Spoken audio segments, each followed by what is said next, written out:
Ég vil segja fyrst og fremst bara velkomin til Njarðvíkur. Já, takk fyrir það. Hvað var það sem seldi þetta verkefni? Bara held ég eitt gott símtal frá Davíðsmálar. Held að það var já, það er ekki flóknar það. Bara góð sölur að það, maður eiga það. Hvernig svona að taka skrefið niður í lengjudildina? Það var ekkert svona, varst ekkert í vafa með það? Nei, ég kannski með eitthvað í egóið, en þetta var alltaf ekki það mikið högg á egóið, sko. Bara fá að spila fótbolta og koma okkur bara beint upp. Ég held að það sé bara markmiðið. Voru eitthvað fleiri liði í myndinni?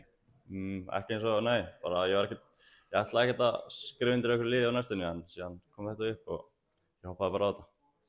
Svona gríðarlega spennandi verkefni sem Njarðvíkingar er að svona smíða, svona margir svona skemmtilegar og góða leikmenn sem eru mættir. Hvernig svona líst þér á bara verkefnið? Já, bara drullu vel og bara eins og Eiður kom inn og Davíð það þjálfaði og síðan fullt af góða leikmenn vinna fyrir, en það stóru rendur ekki öðru sæti fyrra. Þannig já, þetta er bara spennandi verkefni og verður erfitt verkefni, en ég hef fullt að trúa þess að hann hef ekki komið hingað. Þannig að bara taka eitt gott ár hérna í lengjudildinni og síðan eitthvað stærra næsta ári. Svona, Njarðvíkingar ætla sem væntanlega að gera sér betra heldur en á síðast tímabili, þá er bara eftir. Var það svona partur á sögulræðinni að vilja vinna deildina? Já, ég hef unnið þessa deild áður, en ég ekki komið með eitthvað reynslu hingað inn og já, bara ég held að það sé markmið að vinna deildina, ég held það. Hvað svona hlutverk sérðu fyrir hérna í sumar?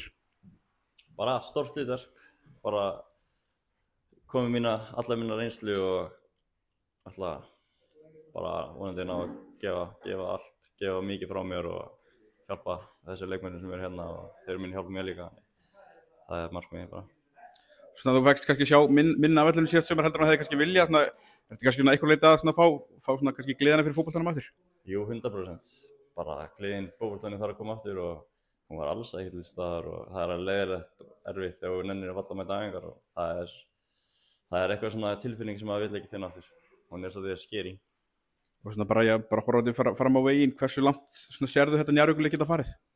Bara alla leið. Bara 100%. Ég er mjög spenntur að byrja þessa vegferð. Takk fyrir. Takk.